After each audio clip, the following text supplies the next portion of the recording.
ध्वनिर्वर्णा पदं वाक्यमित्यास्पदचतुष्टयम् यस्याः सूक्ष्मादिभेदे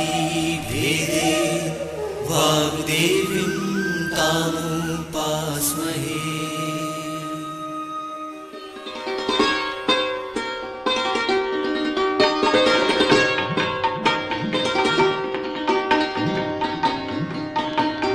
मध्य प्रदेश भोज मुक्त विश्वविद्यालय का इलेक्ट्रॉनिक माध्यम निर्माण और शोध केंद्र EMPRC प्रस्तुत करता है ध्वनि कार्यक्रम अभिप्रेरण का प्रभाव।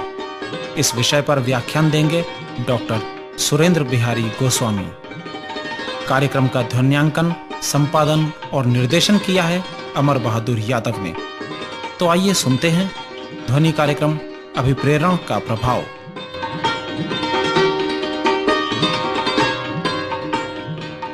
नमस्कार। पिछली बार हम लोगों ने चर्चा की थी कि मोटिवेशन क्या है। मोटिवेशन के शाब्दिक संरचनाओं पर हमने बातचीत की थी और हमने देखा था कि कैसे शब्द बोलते हैं और एक एक शब्दों का अर्थ हमने निकालने का प्रयत्न किया था। आज मैं आपसे चर्चा करना चाहता हूं कि मोटिवेशन का प्रभाव, उत्पादक प्रभाव क्या है, क्या उसका प्रभाव हमारे जनजीवन पर, सामान्य जीवन पर पड़ सकता है और उन प्रभावों की अनुकूलता से कैसे हम अपने लक्ष्य को प्राप्त कर सकते हैं। इस पर मैं आज आपसे चर्चा करना चाहता हूं। आज की चर्चा का मुख्य विषय है इफेक्ट ऑफ मोटिवेशन। मैंने आपको पिछली चर्चा में बताया था कि मोटिवेशन के नकारात्मक और सकारात्मक दोनों प्रभाव हैं। अर्थात उदासीनता भी मोटिवेशन का एक अंग हो सकता है। सामने वाला व्यक्ति यदि आपको हतोत्साहित करना चाहता है तो उसके लिए भी वो जिस प्रक्रिया का उपयोग करता है वो मोटिवेशन का, अभिप्रेरणा का नकारात्मक स्वरूप होता है। जैसे मैंने आपको एक बात कही थी कि यदि किसी व्यक्ति को सहज जो आपसे मिल रहा हो और अचानक उसको देखते ही आप उसे कह दें कि क्या बात है भैया, आज बड़े उदास दिखाई पड़ रहे हो, आज चेहरे में कुछ थकावट दिख रही है, ऐसा लगता है कि आप बीमार हैं। ऐसे ये शब्द हैं जिनको सुनने के बाद सामने वाला व्यक्ति जो बड़ा प्रसन्न भी होगा तो अचानक उदास हो जाएगा। वो बार बार अपने बारे में सोचने लगेगा कि कहीं मैं अस्वस्थ तो नहीं हूं। ये उदासीन करने की प्रक्रिया भी मोटिवेशन का प्रतिलोम अर्थ स्पष्ट करती है आपके बीच में। हमें उदासीन नहीं करना है लोगों को। जमाने में उदासी के लिए बहुत से साधन हैं। जिधर देखो उधर दुख ही दुख है, अशांति है, सफलता से दूर हैं, असफलता से पीड़ित बहुत सारे लोग दिखाई पड़ते हैं। घर घर में हमारे युवा बच्चे उदासीनता को गले लगाने के लिए बढ़ रहे हैं, जबकि उन्हें सफलता और प्रसन्नता और उत्साह को गले लगाना चाहिए। तो आज आवश्यकता है कि मोटिवेशन का उपयोग हम गतिशील बनने के लिए, अपनी उदासीनता को तोड़ने के लिए और सफलता के पथ पर चलने के लिए इसका उपयोग करें। बंधुओं, एक खास बात ये हमेशा याद रखिए कि मोटिवेशन किसी भी व्यक्ति में स्वप्रेरणा से काम करने की कला है। स्वयं स्फूर्त होकर वो काम करने लगता है।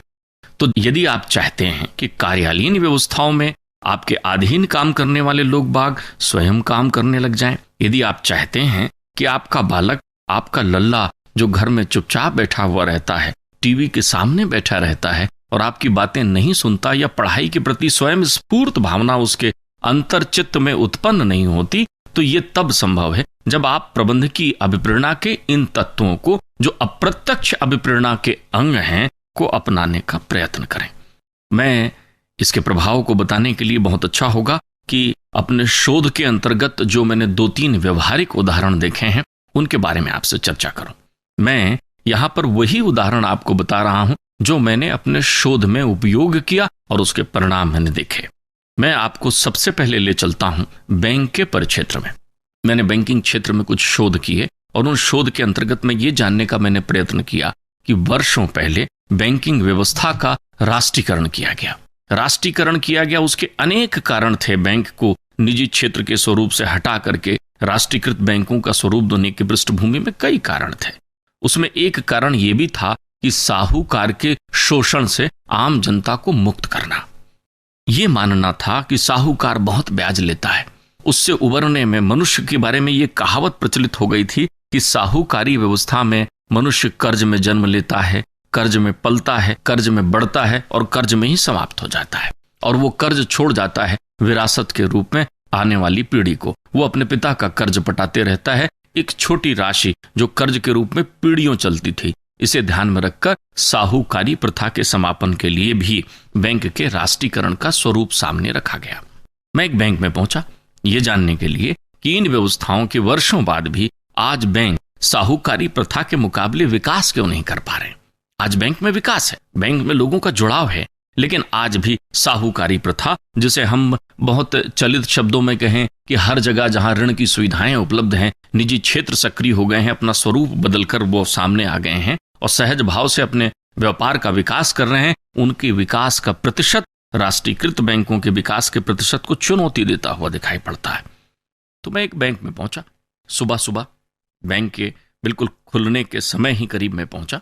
तो जैसे ही मैं पहुंचा तो बैंक के सामने में उनका चौकीदार खड़ा हुआ था, बैंक का प्यून, दरवाजे पर स्वागत करने के लिए। मुंह में पान की गिल्लोरी थी, मुंह इतना भरा हुआ था कि बात करने की भी फुर्सत उसे नहीं थी। मैं अंदर पहुंचा, पहुंचकर चुपचाप एक स्थान पर बैठ गया, यह देखने के लिए कि यहां आने वाला ग्राहक, जिसके बारे में भारतीय संस्कृति में कहा जाता है ग्राहक देवो भव, देवता के रूप में आने वाले ग्राहक के साथ क्या बर्ताव होने वाला है। एक व्यक्ति वहीं एक ट्रैक्टर चलाते हुए आया, बैंक के कैंपस में ट्रैक्टर से उतरा। बढ़िया उसने अचकन वाली धोती पहन रखी थी, कुर्ता पहन रखा था, एक झोला उसके हाथ में था, शायद उसमें पैसा था, और बड़े मूंछों पर ताव देता हुआ वो गांव का, ऐसा लग रहा था जैसे गांव के लंबरदार या पटेल साहब चले जा रहे हों, उसी अंदाज में वो लहराता हुआ ऊपर आया। बड़ा खुश दिख रहा था, बड़ा प्रसन्न दिख रहा था। आते ही उसने खुद होकर बैंक के चपरासी को नमस्ते किया, जय राम जी की नमस्ते। बैंक के चपरासी ने गिल्लोरी मुंह में भरे हुए एक उपेक्षापूर्ण दृष्टिकोण से उसकी ओर देखा और देखने के बाद कहा, हाँ हाँ ठीक है ठीक है। उनने कहा, भाई आप बता सकते हैं क्या वो चश्मा वाले बाबू साहब कहाँ बैठते हैं? इस बात पर उसने अपने मुंह से पान की पीक थूकते हुए जोर से हंसा। वो चपरासी जो है उसने कहा, कमाल है यार, चश्मा पहने तो यहाँ कितने सारे लोग हैं, गांव के देहाती हो क्या तुम? चश्मा वाले बाबू साहब मैं क्या बताऊं। अब सवाल ये है, गांव के उस व्यक्ति को यह नहीं मालूम कि उनका क्या सरनेम है, क्या नाम है, शायद हो सकता है पहली बार आ रहा हो। एक बहुत धनराशि उसको प्राप्त होती है, एक अच्छी तनख्वाह उस प्यून को प्राप्त होती है, एक सहजता से वो बात कर सकता था कि भैया चश्मा वाले कौन, लेकिन उसने अलंकरण लगाना शुरू किया। अरे देहाती दिखते हो भाई, क्या बात है, चश्मा वाले कौन यार, जाओ जाओ अंदर पता करो कितने लोग चश्मा पहने हुए। उदास होकर वो व्यक्ति वहीं से, पहला impression, first impression is the last impression, पहला प्रभाव क्या पड़ा, वहां उसको एक उदासीनता मिली। अंदर पहुंचा, अंदर वास्तव में उसने सब तरफ नजर घुमाई तो उसको दो चार लोग चश्मा पहने हुए दिखाई पड़ गए। वो एक खिड़की के पास पहुंचा और पहुंचकर उन्होंने कहा कि भाई वो मोटे मोटे से हैं, थोड़े नाटे नाटे से हैं, चश्मा पहनते हैं, वो बैंक बाबू कहाँ हैं? तो खिड़की वाले ने कहा, यार ये कमाल के आदमी है, तो हमारे पास 50 ठो काम है, वो कोई क्लर्क रहा होगा, और आप इस प्रकार की बेवकूफी की बात हमसे कर रहे हैं, हम कहाँ बताएंगे ऐसा कोई आदमी? कौन है, नाम बताओ भाई, पढ़े लिखे नहीं लगते क्या? एक दूसरा उस पर आघात, बात कर रहे हैं लोग। उसने झल्ला कर कहा, साहब मैं पहली बार बैंक में आया हूं, लेन देन का काम मेरा बेटा करता है, आज वो कहीं बाहर गया हुआ है, मैं आया हुआ हूं, तो मैं ये चाहता हूं, मैं अपने साथ ये 1 लाख रुपए पैसा लेकर आ रहा हूं, मंडी से अपनी फसल बेचकर मुझे अपने बैंक खाते में जमा करनी है। तो बोले वो बाबू साहब हमारी मदद करते हैं, तो आप बता दीजिए इसको कैसे जमा करना है। उन्होंने कहा, भाई मेरे सर पर रख दोगे क्या? जाइए आप काउंटर नंबर 3 पर जाइए, वहां स्लिप भरिए, फिर लेकर आइए, फिर हम जमा करेंगे। काउंटर तो उसको इनकाउंटर की तरह लग रहा है, उसको क्या समझता है काउंटर क्या है? पीछे लिखा हुआ है हिंदी में बोलिए, हिंदी में बातचीत करिए। आप सहजता से उसे नहीं ले रहे हैं, वो बैंक में पैसा जमा करने आया है। बहरहाल बेचारा बड़ी मशक्कत के बाद में वो पैसा जमा कर देता है, कोई एक आध मदद करता है, कोई एक आध खड़ा हुआ ग्राहक उसकी मदद करता है और चला जाता है, बुदबुदाते हुए जाता है कि जब बैंक में मुझे अपना पैसा जमा करने में इतनी शर्मिंदगी और इतनी मेहनत करनी पड़ रही है, तो न जाने पैसा निकालने में मुझे क्या करना पड़ेगा। मैं बाबू से कहता हूं अपने लड़के से कि भैया वो गांव का महाजन ठीक है जो अपना सब काम कर देता है। वो उदासीन होकर चला जाता है। कहीं कुछ नहीं हुआ, कहीं कोई प्रक्रिया नहीं हुई, लेकिन अभिप्रेरणा अपना काम कर रही थी। वहां अभिप्रेरणा का अभाव दिखाई पड़ा। मैं एक गांव में गया, इसके प्रतिलोम दृश्य की परिकल्पना लिए हुए कि जरा मैं एक महाजन को देखूं कि वो किस पद्धति से काम करता है। गांव में जो महाजन मुझे मिले, उनके यहाँ मल्टीपल स्टोर मुझे दिखाई पड़ा, कपड़ा भी वहां मिलता है, अनाज भी वहां मिलता है, तेल भी वो बेचते हैं, छुटपुट जरूरत की सारी चीजें भी वो रखते हैं। एक अच्छा खासा शोरूम, उनका विभागी, जिसको अपन कहते हैं विभागी स्टोर की तरह, डिपार्टमेंटल स्टोर की तरह उनके यहाँ मुझे सब व्यवस्था दिखाई पड़ी। एक गद्दी रखी हुई है, उस गादी में तकिया रखे हुए हैं, 2-3 वहां एक मुनीम जी बैठे हुए हैं, उनके बगल में एक व्यक्ति बैठे हुए हैं। एक छोटा से गांव। मैं वहां पहुंचा। मैंने कहा आज यहाँ के लेन देन को मुझे देखना है कि यहाँ कैसा व्यवहार और कैसे लेन देन किए जाते हैं। मैंने देखा कि उनके यहाँ भी एक चपरासी है। अंतर इतना है कि उसको सरकारी दर पर वेतन नहीं मिलता, वो अपने दर पर प्राप्त करता है, और उनका वो निज सेवक है जो ऋण वसूली में भी जाता है, एक हाथ में लाठी रखा रहता है और धोती पहने, अचकन पहने हुए खड़ा रहता है। वो बीड़ी पीता हुआ बाहर खड़ा हुआ था, दरवाजे के बाहर। अचानक उसने दूर से देखा कि कोई चला आ रहा है। यहां एक खास बात मैं बताना चाहूंगा जो मैंने महसूस किया। आप किसी को आदर करते हैं, बहुत अच्छी बात है, मन में करते हैं तो और अच्छी बात है, लेकिन व्यापार कहता है कि आपका आदर प्रदर्शित होना चाहिए उस व्यक्ति को जिसको आप करते हैं या दिखाना चाहते हैं, प्रदर्शित होना चाहिए। आपके भाव प्रत्यक्षता होना चाहिए, तब वो व्यक्ति आपके प्रति आकर्षित होता है। उस व्यक्ति ने, जो उनका चपरासी था, जो उनका सेवक था सेठ जी का, वो खड़ा हुआ बीड़ी पीता रहा तब तक जब तक दूर से आने वाला व्यक्ति उसको देख नहीं लेता कि वो बीड़ी पी रहा है। गौर करें यहां पर बात को। और जब उसकी नजर मिल गई तो जल्दी से एक झटके में उसने बीड़ी को निकालकर यूं फेंक दिया, ये बताते हुए कि जैसे उनके सम्मान में उसने बीड़ी फेंक दिया, और बड़े स्टाइल से, बड़े तरीके से खड़ा होकर कहने लगा, अरे सेठ जी नमस्कार, आइए आइए। उन्होंने कहा सेठ मत बोलो भैया, सेठ तो तुम्हारा अंदर बैठा हुआ है। बोले नहीं, आप भी तो हमारे मालिक और सेठ हैं, आइए। उसके आगे आगे वो चलने लगा, आइए पटेल साहब कैसे हैं। मालूम चला बातचीत के बीच में कि वो गांव के पटेल हैं। वो आए अंदर, वो सेठ जी के पास लेकर आए तो उन्होंने कहा पटेल साहब आए, ऐसा जोर देकर उस शब्द को कहा कि भाई ग्राहक आया हुआ है, देवता आया हुआ है। अब आप देखें, सेठ जी ने उनको देखते ही सेठ जी गद्दी से उठ गए, खड़े हो गए, आइए नमस्कार नमस्कार, पधारिए, बड़ी कृपा, आज कैसे आए, आप तो यहां बैठिए। उन्होंने अपने बगल में बैठाया। वो ने कहा नहीं नहीं, अरे बोले आपकी गद्दी है, हम तो सेवा में हैं। शब्दों का जादू देखिए, कुछ नहीं हो रहा है। वो बैठ गए उनके बगल में, तो बैठाकर उन्होंने कहा, अरे भाई जरा जलपान चाय लेकर आओ, घर में खबर करो, अंदर पटेल साहब आए हुए हैं। अब अंदर खबर करने वो सेवक ऐसे दौड़ते गया जैसे कोई बहुत बड़ी सूचना लेकर अंदर जा रहा है। ये सब हाव भाव दिखा रहा है, प्रक्रिया। आप ध्यान रखिए, अगर कार्य सफल नहीं हुआ तो अभिप्रेरणा काय, यदि संकल्प पूरा नहीं हुआ तो फिर वो संकल्प काय का, उस संकल्प के लिए किए गए सारे विकल्पों का मतलब क्या, अर्थ क्या। बैठे, बोले हुक्म करिए, कैसे आना हुआ। चाय पी रहे हैं, सेवा चल रही है। उन्होंने कहा वो बिटिया की शादी करनी है। कुछ अटकते हुए अंदाज में उन्होंने जैसा कहना शुरू किया तो बाकी चीज तो सेठ जी भूल गए। कितने बड़े परा मनोवैज्ञानिक और अप्रेरणा के ज्ञाता होते हैं ये लोग, जो लोगों को लुभा लेते हैं। सेठ जी ने कहा तो बिटिया की शादी है तो चिंता किस बात, मैं हूं आपके साथ में, आप तो हुक्म करिए, क्या करना है। मुनीम जी, पटेल साहब जो कहें वो दे दीजिए, बोलिए क्या चाहिए। पटेल साहब ने कहा मैं सोचता हूं 2-5 हजार। उन्होंने कहा 5 हजार से क्या होगा, 10 हजार रुपये मुनीम जी दीजिए। तुरंत हाथ पर 10 हजार रुपया बलात् रख दिया गया। अब देखें, यहां एक अकाउंट मेंटल मूवमेंट में चल रहा है। सेठ जी ने इतनी देर में विचार लिया कि इनकी 25 एकड़ खेती है, इतना मुझसे ये लोन ले चुके हैं, इतनी लोन लेने की क्षमता इनकी अभी है, 10 हजार रुपया दिया जा सकता है आराम से। उन्हें दे दिया। बोले वो कागज पत्तर पर मुझे, अरे बोले आपके सेवक को भेज देंगे घर में, सब दस्तखत कर दीजिएगा, अंगूठा लगा दीजिएगा, कोई बात नहीं है, भागे जा रहे हैं क्या। वो चला गया, बड़ा आनंदित होता हुआ, खुश होता हुआ। दूसरे दिन, उस दिन नहीं, दूसरे दिन वही सेवक जो है सेठ जी का, जो चपरासी है, वो उनके घर के बाहर जाकर बैठ गया चुपचाप और धीरे से बोला कि पटेल साहब को बोलना सेवक आया हुआ है। पटेल साहब अंदर से आए, बोलो बोलो कैसे भाई, कैसे आना हुआ। उन्होंने कहा नहीं नहीं, काम कुछ नहीं था, बस थोड़ा आपके हस्ताक्षर और अंगूठे की जरूरत थी, अगर समय हो तो, नहीं तो मैं फिर आ जाऊंगा। उन्होंने कहा नहीं नहीं बताओ। वो अपने साथ स्टैंप भी लेकर आया था, वो जिसमें स्याही लगी होती है, वो भी लेकर आया था। धीरे से उन्होंने अपना अंगूठा बढ़ा दिया, 2-3 कागजों में उसी ने लगा लिया और अपने गमछे से उनका हाथ पोंछकर नमस्कार करते हुए चला गया। मैंने पटेल साहब से कहा भाई ये क्या करते हैं, ना आपने कोई कागज पढ़ा ना कोई कागज देखा, आप तो अंगूठा लगाए चले जा रहे हैं, ये आपको लूट रहा है।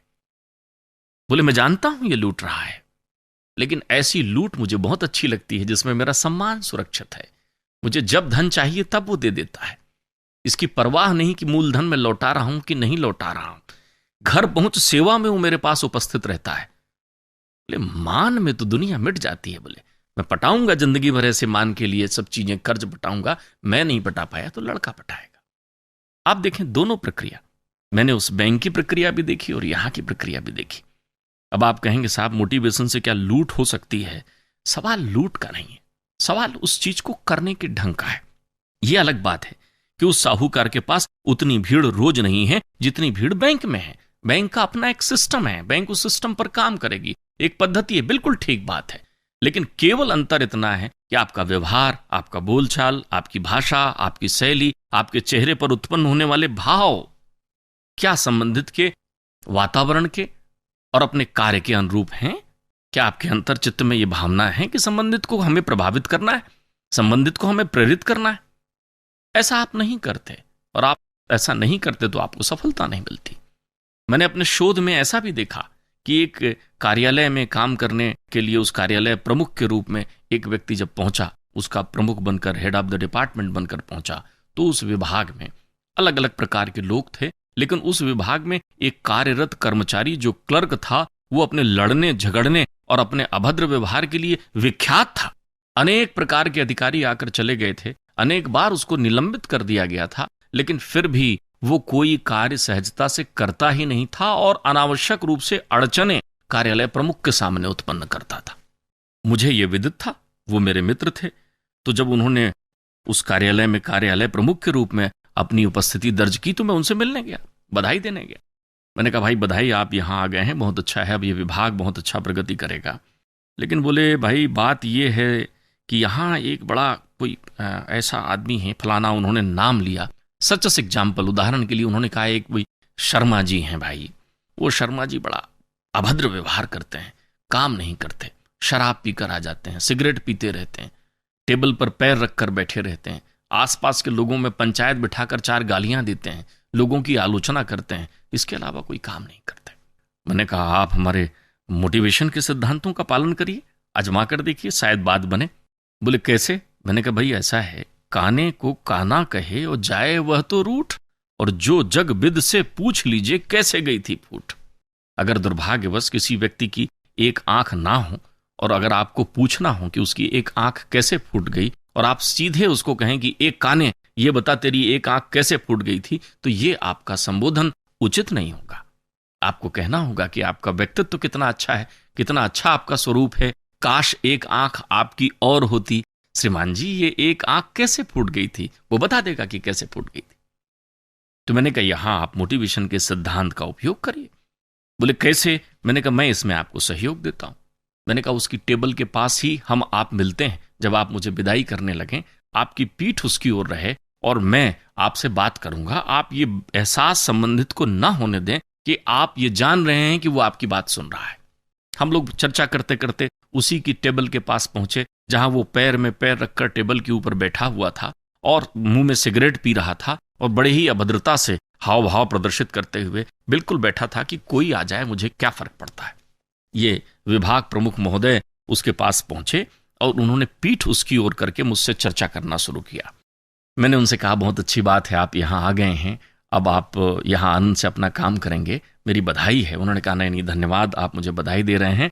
मैंने कहा लेकिन मैंने सुना है यहाँ कोई मिस्टर शर्मा रहते हैं और वो बड़े अभद्र हैं, सिगरेट पीते रहते हैं, यहाँ टेबल पर पैर रखकर बैठते हैं, कोई काम नहीं करते, जो आता है उनसे लड़ते हैं। उन्होंने मुझे टोका, उन्होंने मुझे कहा श्रीमान जी आपकी सारी सूचनाएं गलत हैं। बोले जो शर्मा जी यहाँ काम कर रहे हैं उनको 20 वर्ष का अनुभव है, किसी ने जाना नहीं उनको कि उनके पास कितना अनुभव है। इतने मेहनती हैं कि मैं आपको क्या बताऊं, आज तक उसकी मेहनत को किसी ने परखा नहीं। आप कहते हैं किसी के सामने वो सिगरेट पीते हैं, बोले मेरे सामने मेरी इतनी इज्जत वो करते हैं कि सिगरेट वो पैर टेबल के ऊपर न रख कर बैठते ना कभी सिगरेट पीते, खड़े हो जाते हैं जहां मैं खड़ा रहता हूं। इतना अनुशासन वाला आदमी, लोगों ने बदनाम कर रखा है उसको। मैंने कनखियों से देखा कि पीछे बैठे शर्मा जी की सिगरेट हाथ से निकल चुकी है, दोनों पैर टेबल से नीचे हो गए हैं और वो वास्तव में खड़े हुए थे। उन्होंने कहा शर्मा जी की प्रतिभा पर मुझे कोई संदेह नहीं है श्रीमान जी, शर्मा जी एक बहुत मेहनत कश आदमी है, लोगों ने समझा नहीं। बोले आप देखना शर्मा जी की मेहनत से ये विभाग चमकेगा।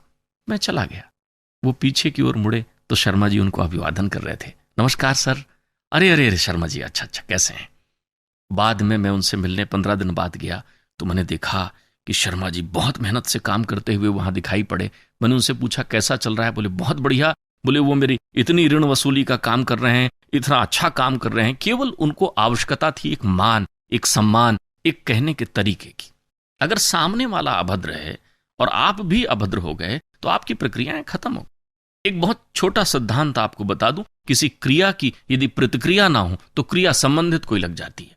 क्रिया उत्पन्न ही होती है प्रतिक्रिया के लिए। प्रतिक्रिया यदि सार्थक तत्वों पर व्यक्त किया जाए तो उससे कहीं ना कहीं सृजनात्मक प्रक्रियाएं संचालित होती हैं। कोई अच्छी प्रक्रिया कर रहा हो तो आप उस क्रिया पर प्रतिक्रिया जरूर करिए, लेकिन किसी की क्रिया ही प्रतिकूलता के साथ में हो तो फिर आप उस पर कोई प्रतिक्रिया व्यक्त मत करिए, तो वो क्रिया संबंधित को लग जाएगी।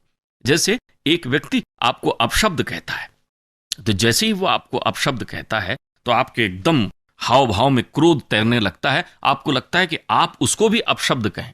यही तो वो चाहता है कि जितना अशांत वो है उतना अशांत आप बन जाएं। तो जैसे ही आप अशांत बन जाएंगे उसको संतोष होगा कि अब ये भी मेरी तरह अशांत हो गए। लेकिन अगर उसके अपशब्द के जवाब में आप केवल मुस्कुराकर उसकी ओर देख लें या उसकी क्रियाओं पर कोई प्रतिक्रिया व्यक्त ना करें तो वो अपने आप में अकुला जाएगा कि बताओ, मैं तो इनको गालियां बक रहा हूं, अपशब्द व्यक्त कर रहा हूं, लेकिन ये चुप हैं। धैर्यता अभिप्रेरणा की सफलता के लिए बहुत आवश्यक है। बहुत सारे व्यक्ति अधीर होते हैं इसलिए वो अभिप्रेरणा का आनंद नहीं ले सकते। अधीरता में किया गया कार्य, मानस में लिखा हुआ धीरज धर्म मित्र और नारी आपतकाल परख ये चारी। इनको विपत्ति के समय में परखिए। तो सबसे पहले धीरज को आपको परखना होगा। जब तक आप धीरज को नहीं परखते, एक घटना मुझे याद आती है, इतिहास में कहीं वर्णित घटना, पुराण और वेदों में वर्णित कहीं घटना, कहानियों में सुनी हुई एक घटना मुझे याद आती है कि भगवान बुद्ध किसी ग्राम पर पहुंचे।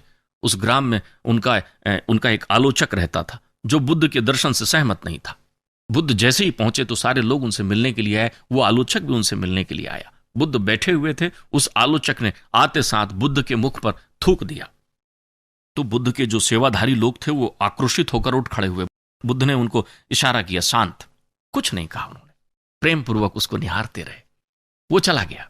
2-3 दिन बीते होंगे, वही व्यक्ति फिर से आया और बुद्ध के श्री चरणों में गिर करके रुदन करने लगा, रोने लगा, आंसू गिराने लगा। बुद्ध ने अपने सेवकों को बुलाया, इधर आओ। उस दिन ये क्रोध में था, आज ये प्रायश्चित में है। लेकिन उस दिन इसके पास शब्द नहीं थे और आज भी इसके पास शब्द नहीं है। वो अपनी पीड़ा को अपने हाव भाव से प्रदर्शित कर रहा है। बहुत से ऐसे लोग हैं जिनके पास शब्दों का सार नहीं है, शब्दों का भंडार नहीं है। मोटिवेशन उनके लिए भी है जिनके पास शब्द हैं, मोटिवेशन उनके लिए भी है जिनके पास शब्द नहीं है। इसलिए आप देखिए, यही वो कला है, किसी को पुचकारने से, किसी को बुलाने से, किसी की ओर प्रेम पूर्ण निहारने से पशु भी मोटिवेटेड हो जाते हैं। जानवरों में भी देखिए आप, एक कुत्ता खड़ा हो और यदि आप उसको पुचकारने लगे तो वो अपनी पूंछ हिलाने लगता है। ये पुचकारने की प्रक्रिया क्या है? यही तो मोटिवेशन है। तो आपने कहा मोटिवेशन मतलब एकदम लाड़ प्यार स्नेह लापरवाही उदारता है क्या? नहीं। मोटिवेशन किसी भी कर्तव्य पथ पर धीरज के साथ चलते हुए भावनाओं के संवेग को नियंत्रित करके उनको उद्देश्य की ओर प्रेरित करने की कला है। ये जितने उदाहरण मैंने आपके पास व्यक्त किए, ये काल्पनिक नहीं है, ये यथार्थ के उदाहरण है। आपको केवल चिंतन ये करना है कि इन उदाहरणों के आधार पर आप अपनी जीवन शैली में आने वाली उन सारी प्रक्रियाओं को लीजिए। चाहे किसी को अध्ययन के लिए प्रेरित करना हो, चाहे किसी को कार्य के लिए प्रेरित करना हो। बहुत सारे लोग तो वर्षों तनाव में और लड़ाई करके, मैंने एक व्यक्ति से मेरी मुलाकात हुई तो वो व्यक्ति कहने लगा कि मैं अपने भाई से 10 वर्ष से बात नहीं कर रहा हूं। मुझे लगा इसके जीवन का 10 वर्ष कितना निरर्थक हो गया कि केवल एक किसी घटना में क्रिया और प्रतिक्रिया के प्रभाव से इनके जीवन में परस्पर दो भाइयों के मिलने से जो सृजनशीलता हो सकती थी, जो विकास हो सकता था, वो अवरुद्ध हो गया। क्यों? पारस्परिक समझ अभिप्रेरणा का सबसे बड़ा उदाहरण है। एक दूसरे को समझना, और जब आप समझते हैं, अभिप्रेरणा में एक मूल बात जो सन्निहित है, जिसको बहुत बारीक लहजे में आपको मैं बताना चाहूं और बड़े स्पष्ट रूप में बताना चाहूं कि स्वार्थपरक कोई भी कार्य जिसमें संबंधित के साथ कपटपूर्ण व्यवहार करना हो, उसके लिए यदि आप अभिप्रेरणा का उपयोग करना चाहते हैं तो वो अभिप्रेरणा नहीं, वो अभिप्रेरणा का छद्म स्वरूप लंपट कपटी कुटिल विशेषी सपने संत सभा नहीं देखी, वो कपट करना है। मोटिवेशन के माध्यम से व्यक्ति को स्वप्रेरित करके एक निर्दिष्ट उद्देश्य की ओर प्रेरित किया जाता है। समझना आपको है बंधु, मैं तो केवल इतनी बात आपसे कहना चाहता हूं, आपको इतनी ही समझ बताना चाहता हूं कि यदि आप कुछ समझना चाहते हैं तो केवल एक ही बात समझिए, अपने आप को, और अपने आप को तब समझिए जब आप अपने जीवन का एक उद्देश्य अपने साथ समाहित करें। मुझे ये करना है तो कैसे करना है? जब आप सोचना प्रारंभ करते हैं, जैसे ही आप किसी चीज की पृष्ठभूमि को श्री गणेश करना चाहते हैं उसका, बस वहीं से मोटिवेशन प्रारंभ हो जाता है। अभिप्रेरणा का प्रारंभ अभिप्रेरणा के अंत को सुनिश्चित कर देता है, अर्थात अभिप्रेरणा का प्रारंभ कार्य की सफलता का संदेश लेकर आता है, और अभिप्रेरणा का अंत कार्य की सफलता का संदेश लेकर आता है। सोचना आपको है। आज की चर्चा केवल इतनी ही। आइए अब हम अपने जीवन में इस व्यवहारिक उदाहरणों के माध्यम से ये देखना शुरू करें कि अप्रत्यक्ष अभिप्रेरणा के प्रभावोत्पादक प्रभाव कैसे जीवन को सफल बनाते हैं, सहज बनाते हैं, गतिशील बनाते हैं और उद्देश्यों की सफलता सुनिश्चित करते हैं। नमस्कार।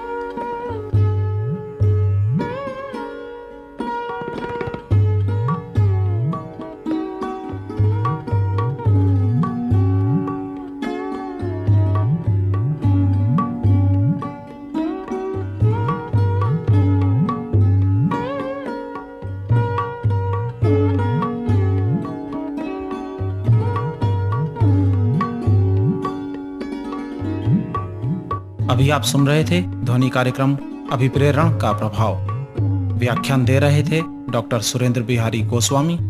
उद्घोषक थे डॉक्टर कौशल शर्मा। कार्यक्रम का ध्वन्यांकन, संपादन और निर्देशन किया अमर बहादुर यादव ने। इस कार्यक्रम का निर्माण और प्रस्तुतिकरण मध्य प्रदेश भोज मुक्त विश्वविद्यालय के इलेक्ट्रॉनिक माध्यम निर्माण और शोध केंद्र EMPRC द्वारा किया गया।